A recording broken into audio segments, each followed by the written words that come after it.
The top stories tonight in Y News. President Ferdinand Marcos Jr. makes his way to Tokyo, Japan for the 50th commemorative ASEAN-Japan Friendship and Cooperation Summit. Former President Rodrigo Duterte has emphatically stated that there is no probable cause to indict him for the alleged crime of grave threats. President Marcos announces that the government is actively exploring avenues to create a more investor-friendly environment in the country, which may involve a comprehensive review and potential amendments to the 1987 Constitution. And European Union leaders agreed to commence membership talks with Kyiv, indicating a show of support for Ukraine in its battle against Russian aggression.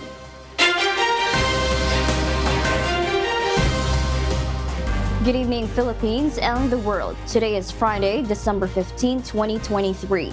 Join us in the next hour as we deliver today's top stories around the Philippines and in other parts of the world. We are also seen in 1,935 satellite monitoring centers nationwide and via live streaming worldwide through the UNTV News and Rescue social media channels. I am Marvi Delfin. First in the news. President Ferdinand Marcos Jr. has arrived in Tokyo, Japan for the 50th commemorative ASEAN-Japan Friendship and Cooperation Summit, along with First Lady Luis Araneta Marcos and other government officials. From Tokyo, Japan, Nel Maribuhok will give us the details live. Yes, Nel, good evening. Good evening, Marby. Around 7:13 p.m., President Ferdinand Marcos Jr. and First Lady landed at the Haneda International Airport here in Tokyo, Japan, where they warmly welcomed by the Japanese officials. PBBM, the First Lady, and other government officials are scheduled to attend the 50th commemorative ASEAN-Japan Friendship and Cooperation Summit.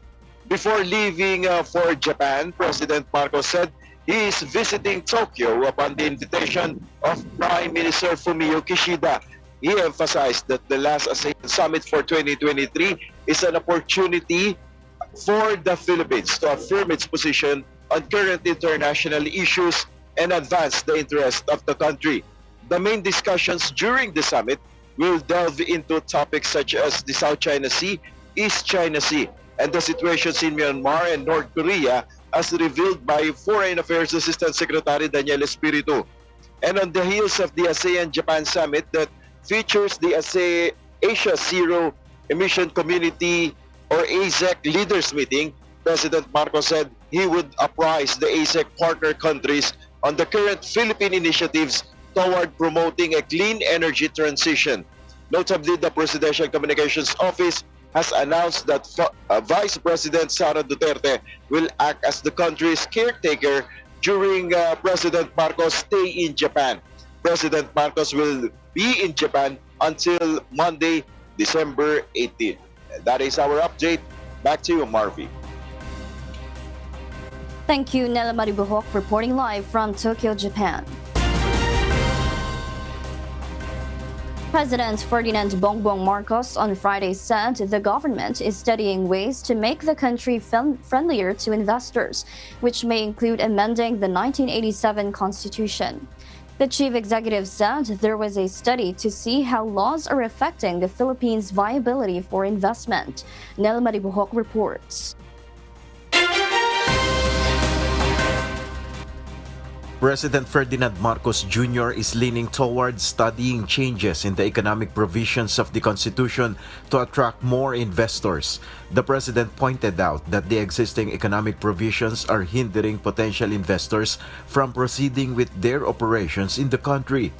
So what we are looking at here is the opportunity cost of those who would like to invest here, but somehow the laws that derive from the Constitution when it comes to the economic provisions do not allow them to, or make it non-viable for them. So that's the study to see if it requires that, or if we can do it any other way.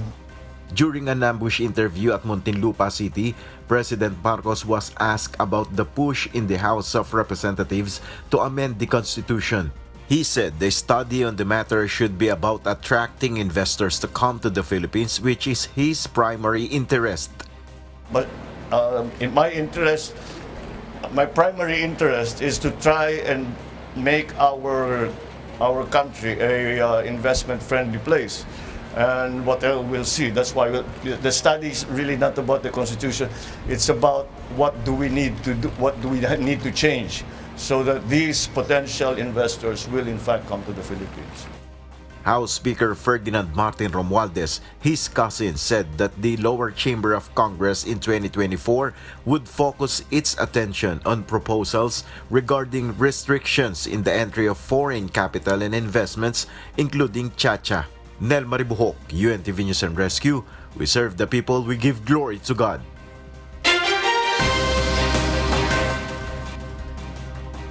The Department of Agriculture has initiated the distribution of financial assistance to approximately 1.6 million farmers across the nation.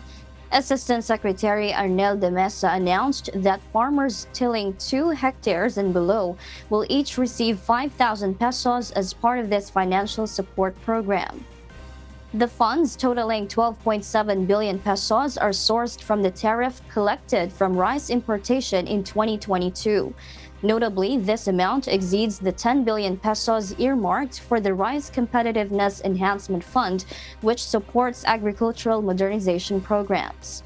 While the financial assistance is a welcome development, the Federation of Free Farmers has acknowledged it may not be sufficient to fully compensate for the losses incurred by farmers due to the implementation of the rice tariffication law. Na itong ating ayuda ay nakahanda na anytime ay pwedeng ma-receive at inaatasan niya yung ating mga regional field offices para po maibigay ng maayos sa lahat ng ating eligible rice farm. So kung maka 2 harvest ka, let's say irrigated ang palayan mo, twice a year ka umaani, ang lugi mo 30,000. So malaki po yan. That's about 20 to 25% ng income mo ang nababawasan because of the flooding by imports. Former President Rodrigo Duterte stressed there was no probable cause to indict him for the crime of grave threats, but he asked the prosecutor to dismiss the complaints by Representative Franz Castro instead. Dante Amento tells us why. Former President Rodrigo Duterte is still in no-show in today's last hearing of the grave threats complaints filed by ACT Teachers Representative Franz Castro against him at Quezon City Prosecutor's Office. However, the former chief executive submitted a counter-affidavit through his legal counsels. He strongly denied the accusations that he threatened Representative Castro for allegedly being baseless and insufficient or no probable cause to indict him for the crime. Duterte further argued that his pronouncements or utterances could not be considered as a declaration for the purpose or intention to inflict injury on Castro. The former chief executive explained he was just recounting their conversation with his daughter, Vice President Sara Duterte, over the proposed confidential funds of the Office of the Vice President and the Department of Education. It was a narration of their private dialogue giving advice to VP Sara. Duterte asked the prosecutor to dismiss the complaints.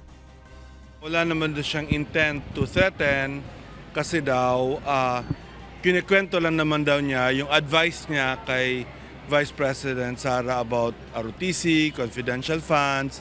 So yun, therefore wala naman siyang threat actually kay Congressman Franz. So we of course made it very clear na that's not the case. But Castro's camp stressed they have different interpretations on the former president's statement. Naka-apekto yon kay Congressman Franz, o kay Representative Franz, na in fact na-threaten siya. And that is enough, we think, for moving the case. Representative Castro also believes that the prosecutor would render a favorable decision for them. Ako ay nagtitiwala sa ating counsel doon sa merit ng case na pinail natin at nagtitiwala ako na makukuha natin yung hustisya. Dante Amento, UNTV News and Rescue. We serve the people. We give glory to God.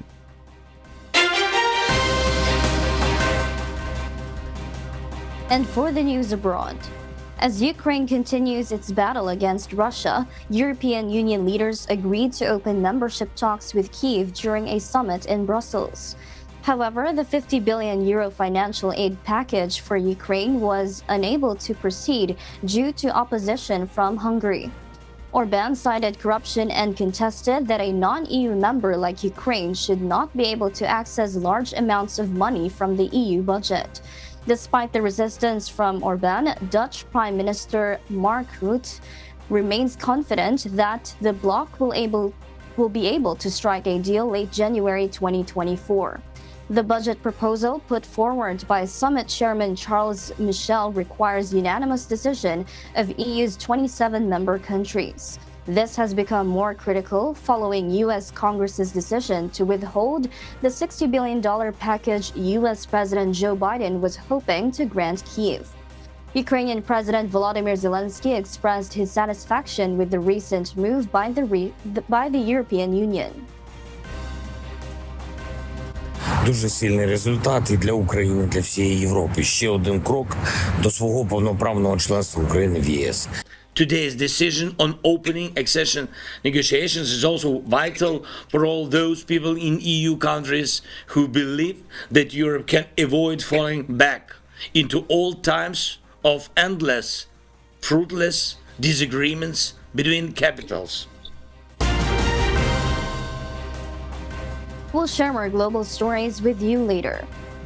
For those watching our live streaming on YouTube, please click the subscribe button you see on your screen and ring the bell for notification. You may also follow us on Facebook.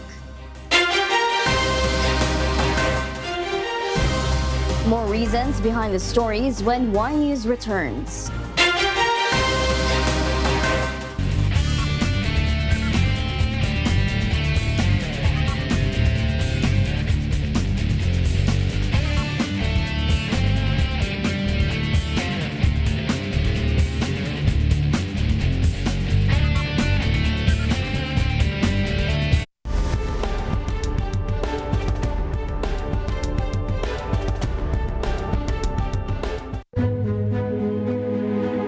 Nakaranas ka ba ng kakaibang pangangati ng ilong at halos araw-araw sinisipon na nagdudulot na ng sobrang pamamaga at pagluluha ng iyong mata?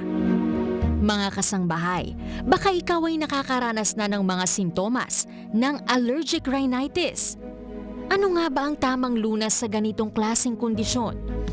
Alamin ang kasagutan mga kasangbahay dito lamang sa programang Doctors on TV ngayong darating na linggo, alas 7 hanggang alas 8 ng umaga. Kasama ang ating panauhin na si Dr. Maria Socorro Agkawili de Jesus, an allergology specialist from Makati Medical Center. Hosted by Dr. Sara Barba Cabudil. Only here at UNTV, your public service channel.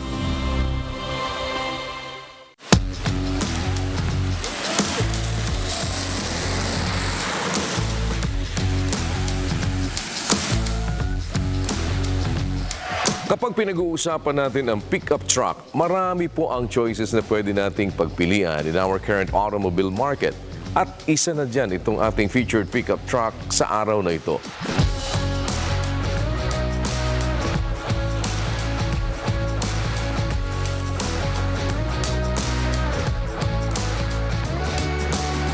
This is the 2023 T8 Pro na top-of-the-line variant ng Jack Motors. Let's check it out, mga kamanibela.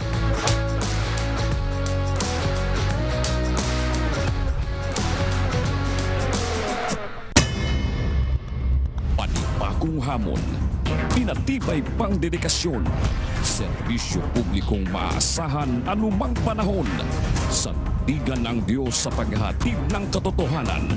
Ito ang balita. para sa bayan at sa buong mundo.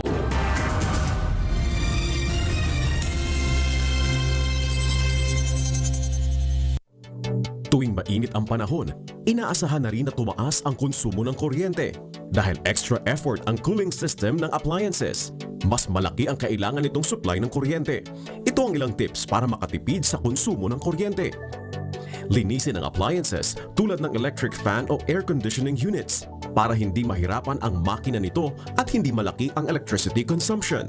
Isarado ang mga ilaw kung hindi naman kailangan. Mag-unplug ng appliances kung hindi naman ginagamit. Iwasan na matagal na nakabukas ang pintuan ng refrigerator at siguraduhin na nakalapat itong mabuti kapag nakasara.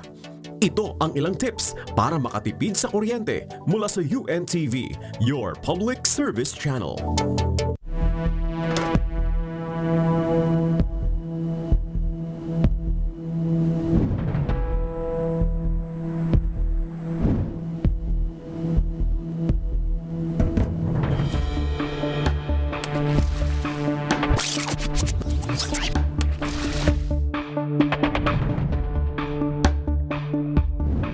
Itapat agad sa running water for at least 20 minutes ang bahaging napaso.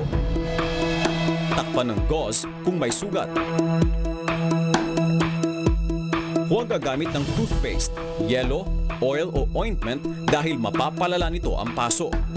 Agad na pumunta sa ospital kapag nasa mukha ang paso o nalapnos ang balat. Para sa iba pang first aid tips, manood palagi ng UNTV, your public service channel. When we take off, you get a fresh overview of the news.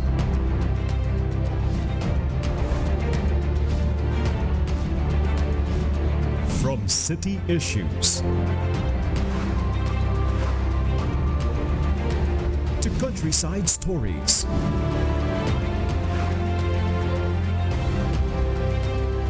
we tell you about celebrations and accounts of destruction.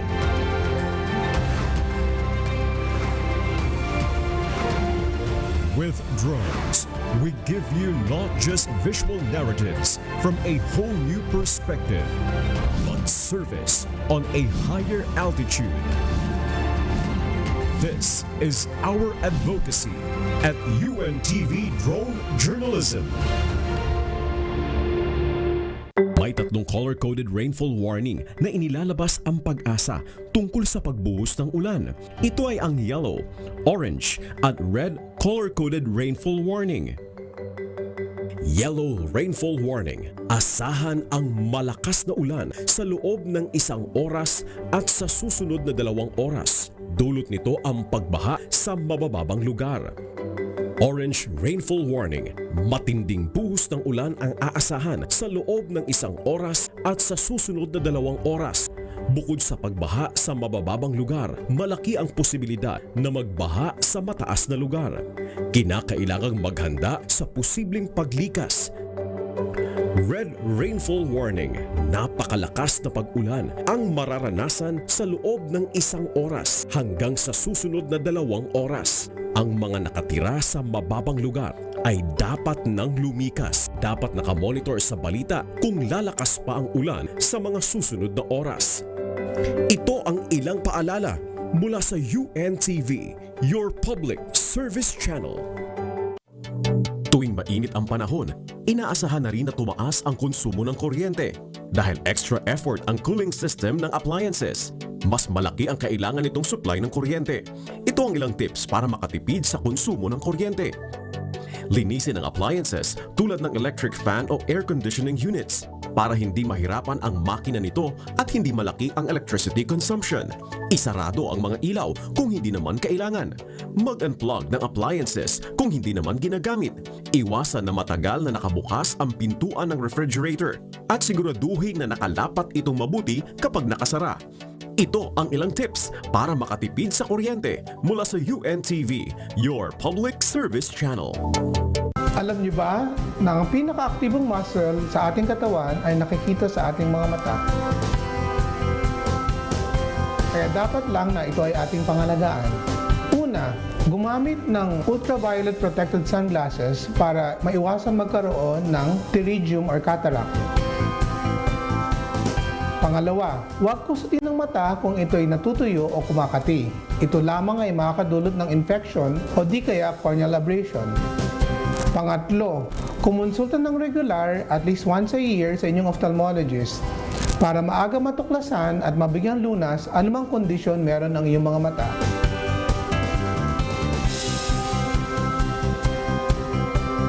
Ako po si Dr. Vic Santos, ophthalmologist ng Fatima University Medical Center.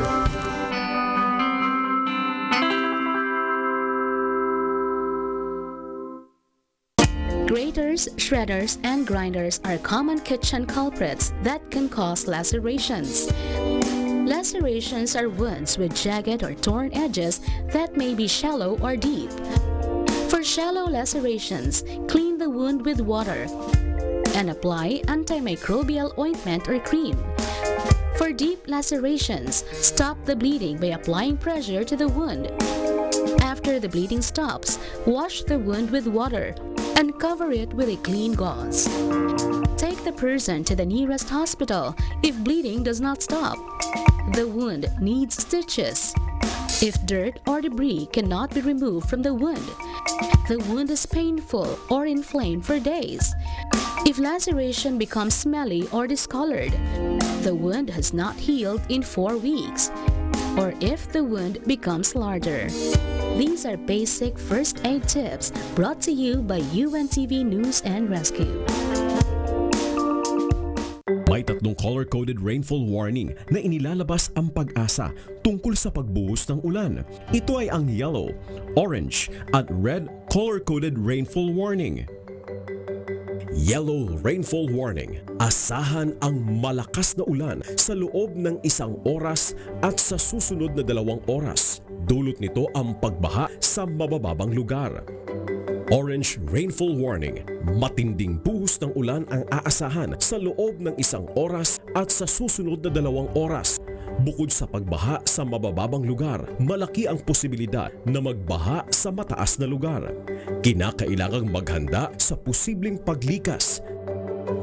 Red rainfall warning. Napakalakas na pag-ulan ang mararanasan sa loob ng 1 oras hanggang sa susunod na 2 oras. Mababang lugar ay dapat nang lumikas. Dapat nakamonitor sa balita kung lalakas pa ang ulan sa mga susunod na oras.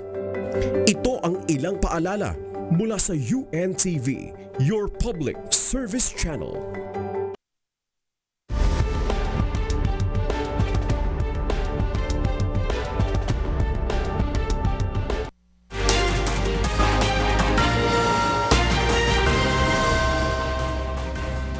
Welcome back to Y News. House Speaker Martin Romualdez assures the 2024 proposed national budget allocates enough funds for the local government units. This is also to ensure the continuous implementation of the Supreme Court's Mandanas-Garcia ruling. Rosalie Cos will tell us why. To deliver quality services to the people, the proposed 2024 national budget, totaling 5.768 trillion pesos, includes increased funding for local government units or LGUs, as affirmed by House Speaker Martin Romualdez. He made this statement before local and national officials who attended the awarding of the Seal of Good Local Governance, emphasizing that the House crafted a budget to promote balanced development not only in urban areas but also in the northernmost and southernmost part areas of the country. The House of Representatives crafted the 2024 budget to bring about balanced development, propagating progress not just in urban areas but across the archipelago, and not just in urban areas but throughout the country, so that every Filipino from the northernmost provinces to the southernmost islands can thrive with peace and abundance. He explained that the proposed national budget contains ample funds to ensure the continuous implementation of the Mandanas-Garcia ruling by the Supreme Court. This ruling A decision in favor of a petition questioning the computation of the Internal Revenue Allotment or the income share of LGUs provides a greater share of funds to them. It also contains provisions for the effective implementation of the Mandanas ruling, ensuring that local governments have the resources that they need for undertaking the reforms at the local level. Speaker Romualdez also announced that President Ferdinand Bongbong Marcos Jr. will sign the proposed budget for 2024 in the next few days. Rosa Licos, UNTV News and Rescue. We serve the people, we give glory to God.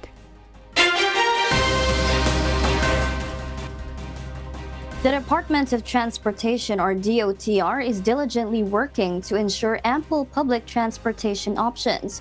However, a potential challenge looms on the horizon as thousands of public utility jeepneys, or PUJs, may face the risk of being declared colorum in the year 2024. JP Nunez will tell us why.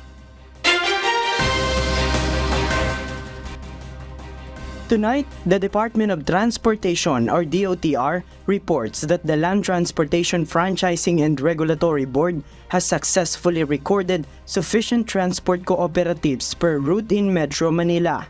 This suggests that the number of public utility jeepneys and modern jeeps aligns with commuter demand.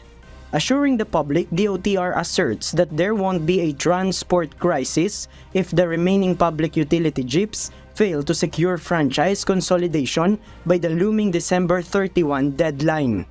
Nakita na po ng LTFRB na ang mga major routes po natin ay meron ng mga consolidated operators at handa rin po ang ating LTFRB na mag-issue ng special permits at mag-deploy ng mga additional na mga units doon po sa mga lugar na kung sakali man po ay kukulangin ng serbisyo. However, transport groups such as Piston and Kilusang Mayo Uno challenge this perspective, foreseeing a potential crisis with commuters grappling to secure public transportation starting January 1.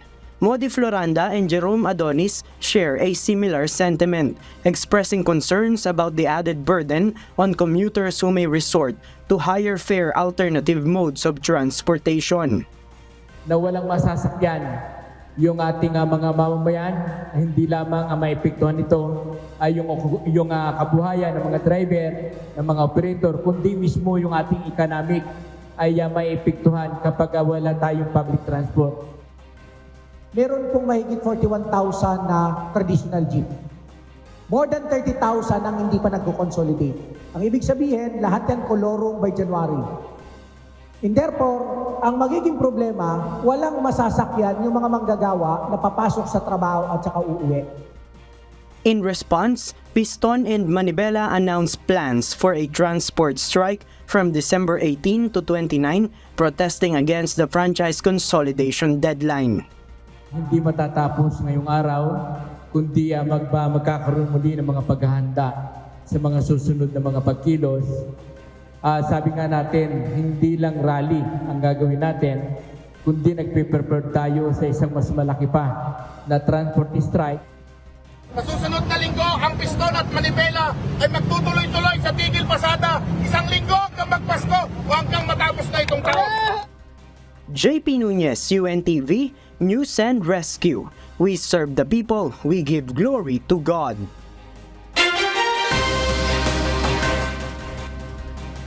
The Department of Migrant Workers, or DMW, in collaboration with the Philippine National Police and barangay officials, has taken decisive action this afternoon by shutting down the Match Trend Training and Assessment Center in Quezon City due to illegal recruitment activities. According to the DMW, the modus operandi of this center involved enticing individuals interested in training as caretakers and factory workers abroad.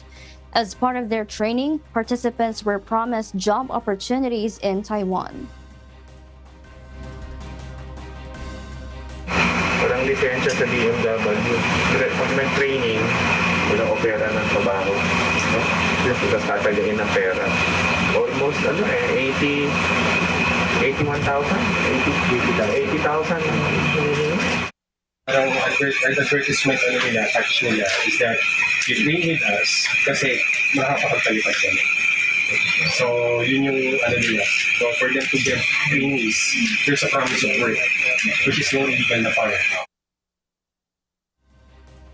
While the agency does have a registered program as a Level 2 caretaker with the Technical Education and Skills Development Authority or TESDA, it lacks the necessary license to recruit and place Filipino workers in other countries.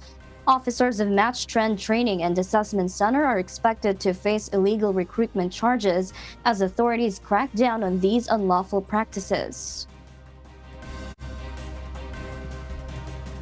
Basta nag-recruit ka, which is in this case a promise to be given work or to be employed, an offer no to work. Yan ay illegal recruitment na kung wala ka sa talaan ng DMW, which is the case here. So yan ang storya dito. Pagka may plano ka mag-offer ng trabaho sa abroad, mangako ng trabaho sa abroad, ay dapat lisensyado ka ng Department of Migrant Workers. The Department of Health has addressed concerns about the recent uptick in COVID-19 cases in the country, emphasizing that the increase is considered minimal and there is currently no cause for alarm. While reassuring the public, the agency reiterated a crucial message: individuals should not become complacent. Gladys Tuabi details why. The Department of Health has reported a 36% increase in COVID-19 cases from December 5 to 11 compared to the previous week, spanning November 28 to December 4. Despite this uptick, the agency considers the rise as minimal, emphasizing that the public has nothing to worry about. Ang COVID-19 is now just one of the illnesses, many illnesses that causes acute respiratory infection. So, minomonitor pa rin natin yan. We're still doing epidemiologic surveillance and through tumataas yung cases. And hindi naman, it's a mild, it's a minimal, actually ang tingin nga namin, minimal increase of cases. Meanwhile, Health Secretary Ted Herbosa addressed concerns about the reported almost full capacity of COVID-19 allocated beds in some hospitals. Sabi nila, napupuno na yung COVID beds. And ito yung na-alarm sa amin. But you have to remember, nung inanalyze namin, nung kasing nawala na ang COVID, ang mga ospital, kinontean na lang yung kanilang COVID-allocated beds. At dinamihan yung para sa iba. Para sa mga may diabetes, may high blood, may sakit sa puso. So yung sinabing napupuno na yung allocated. Pero that doesn't mean, konti pa rin yun.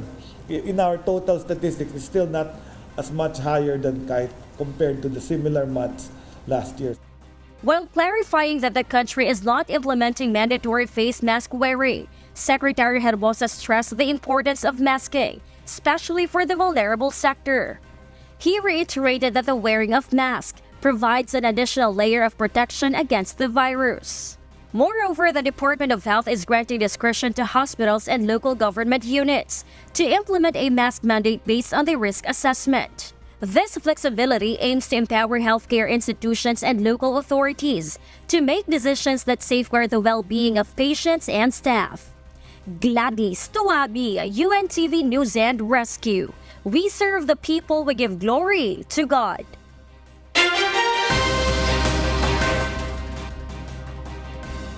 In an unsettling incident in Osaka, Japan, people experienced a moment of fear as a roller coaster made an emergency stop on Thursday, December 14. The Flying Dinosaur ride at Universal Studios Osaka had 32 passengers on board when the incident occurred. The ride reached a height of 150 feet, one of its highest points, before coming to an abrupt halt, according to the park operator. Quick response from park attendants ensured the safe evacuation of passengers using an emergency staircase. Fortunately, no injuries were reported in this incident, and after a thorough safety check, the roller coaster ride resumed its operation. 4 cabinet ministers in Japan have resigned from their posts amid a fundraising scandal involving the most influential faction within the ruling party. Reportedly, over 500 million yen or 195 million pesos in slush funds were allegedly used for illegal activities over the past 5 years until 2022. In response to these allegations, Tokyo prosecutors have launched a corruption probe. This marks the latest blow to the government of Japan, Prime Minister Fumio Kishida, whose approval ratings have been steadily declining. Prime Minister Kishida has pledged to address the issue within his party as he grapples with the fallout from this political controversy. 現在の政治資金をめぐるさまざまな課題に実態の推移を踏まえつつ正面から取り組んでまいります。国民の信頼回復のために火の玉となって自民党の先頭に立ち取り組んでまいります。The United States Congress has approved a defense budget totaling $886 billion equivalent to approximately 49.3 trillion pesos for the fiscal year 2024. This spending bill allocates billions of dollars to enhance the United States' deterrence and defense posture in the Indo-Pacific region, specifically addressing the growing influence of China. The approved budget also extends a substantial military aid program for Ukraine, earmarking $300 million for Kyiv. This comes as part of broader efforts to counteract geopolitical challenges and support allies. The legislation is now set to be submitted to the desk of U.S. President Joe Biden for his signature, ultimately becoming law. Alex Batty was 11 years old when he disappeared together with his mother during a trip to Malaga, Spain in 2017. He has been found wandering along a highway in Toulouse, but his mother still has to be located. Jane Robles will tell us why.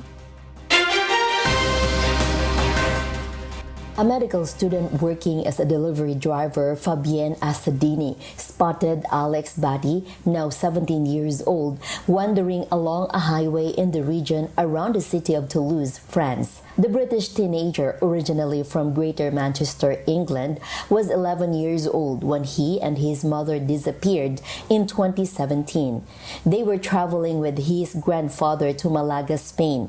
Alex told Assadini he had been marching for 4 days after setting off from the Pyrenees Mountains. The teenager also revealed to Assadini he was kidnapped by his mother and had lived in a luxury house in Spain. It is reported that Alex had lived in the mountains with a spiritual community of around 10 people. The Pyrenees Mountains are known to be a destination for escapists and looking for an alternative way of life. The medical student said Alex did not seem to be angry about being kidnapped, but was looking forward to seeing his grandmother and have a normal future. Meanwhile, his mother's whereabouts are still unknown. Susan Caruana, Alex's grandmother and legal guardian, has issued international appeals but has not seen him since the three left the United Kingdom in 2017.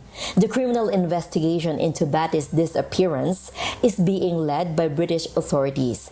Toulouse Prosecution Office has stated Alex Batty will be returning to England soon after his identity was confirmed by his family. Jane Robles, UNTV News and Rescue. We serve the people, we give glory to God.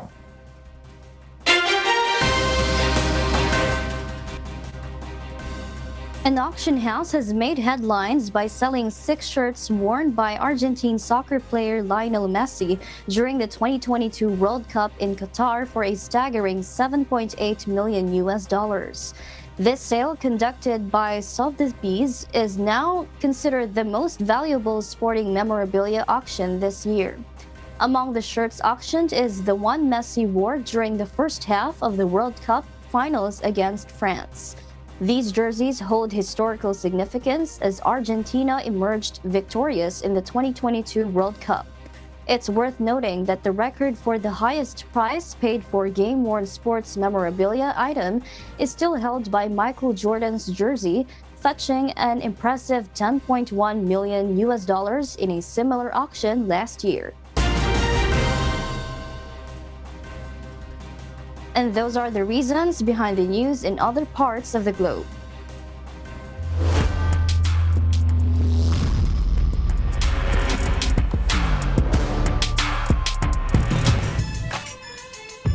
SSS Kabalikat is set to move forward to the next round of eliminations after securing their third victory against NHA Home Masters. On the other hand, a remarkable feat was achieved by an OPPMS trailblazer who shattered the previous record for the most points in a game. They amassed an impressive 67 points in their recent match against DOJ Beacons, rewriting the history books and showcasing a stellar performance on the court. JP Nunez reports.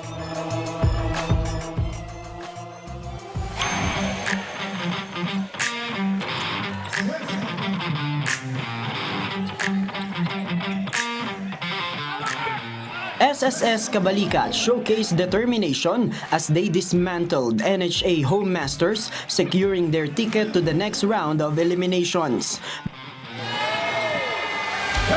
The Kabalikat team displayed an impressive offense from the first quarter until the game's conclusion, maintaining a lead that never dropped to a single digits for NHA. The final score settled at 105-88, marking their third consecutive win. Playing coach Daniel Martinez, with 17 points and a steal, was named the best player of the game, while Listian Amparado contributed 21 points, 7 boards, and 2 assists. Pinaubaya ko na kila Coach Ronald tsaka kay Coach Bon yung pagko-coach para mas makafocus ako. Ang hirap kasi talaga nung nagko-coach ka, iniisip mo pa yung nangyayari sa loob. Yun, so kaya ngayon, inisip ko na lang talaga maglaro at manalo. One of the first thing talaga sa isip namin is great achievement na to sa SSS kasi like the previous history from SSS, di ba? So ngayon, sobrang tumaas talaga yung level ng competition, lalo ng gameplay namin. So makakapasok kami sa second round. Parang isa na to sa mga achievements na grabe, sobrang saya, sobrang saya. Maki Escalona's performance with 12 points, 13 assists, and 5 rebounds and steals proved to be instrumental.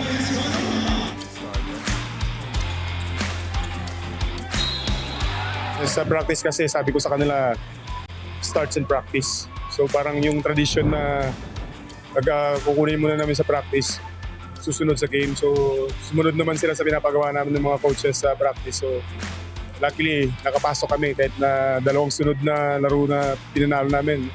Kasi for how many years ng SSS, di yata pumasok eh.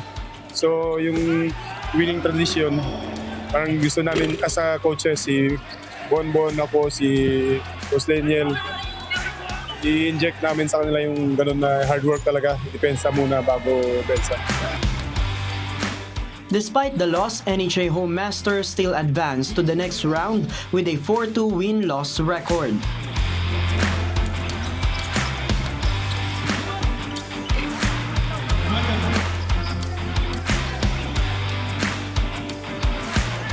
Meanwhile, the Comelec Vanguards faced a tough challenge against the DENR Warriors, concluding with a score of 99-80. The game was closely contested, with Comelec making several advances in the first half. However, DENR adjusted in the third quarter, securing the win. Leading the Warriors' offense was Ed Rivera, amassing 15 points, 16 rebounds, 5 assists, and 2 blocks. Nung first half, ang bigat ng dating eh. Kaya nung second half, pinag-usapan namin na babawi kami. DENR maintains a clean record with 5 wins, while Comelec holds a 1-4 win-loss record. Masasabi ko lang naging intact yung team, and yun nga, the first half medyo sloppy yung start namin kasi nakakapa kasi wala si director si Coach Nor. Buti nag-respond sila sa sa sinabi namin coaching staff regarding sa patience nila sa offense and also yung offensive rebound. In a historic feat, John Kenneth Aljard of OPPMS Trail Blazers made UNTV Cup history by scoring 67 points, including 10 out of 12 attempts from the three-point area against DOJ Beacons. This outstanding performance shattered the previous record and secured a 131-84 victory. John Kenneth Aljard's performance was nothing short of extraordinary, collecting an impressive 67 points, including a remarkable 10 out of 12 attempts from the three-point area. Adding to his stellar performance, he secured 5 rebounds and contributed 2 assists. In a remarkable turn of events, Aljard surpassed the previous record held by Ralph Lansang of DENR Warriors, who scored 51 points. Di ko iniisip yun eh. Ang iniisip ko talaga manalo kami. Kasi do or die yung labanan eh. Kaya ang ano ko talaga, ready talaga ako. Nagpa-condition talaga. Win or lose, go home kami doon. Kaya pinilit namin win. Win talaga. Isang game pa. This marked the second consecutive win for the Trail Blazers, but their journey is not over yet. To advance to the next round of the league, they must secure a win in their upcoming game in the eliminations against the undefeated Ombudsman Graftbusters on Sunday. Nag-adjust lang kami doon sa mga previous game namin na yung last 3 games na natalo kami. Nag-adjust kami, tapos yung mga players naman, binigay naman nila yung 100% doon sa ensayo at tinake naman nila yung mga adjustment na kailangan namin gawin. JP Nunez, UNTV, News and Rescue. We serve the people, we give glory to God.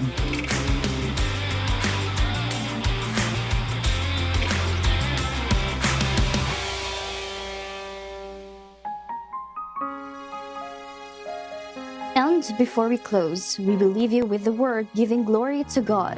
From the book of Proverbs, chapter 16, verse 4, it says, "The Lord hath made all things for himself, yea, even the wicked for the day of evil."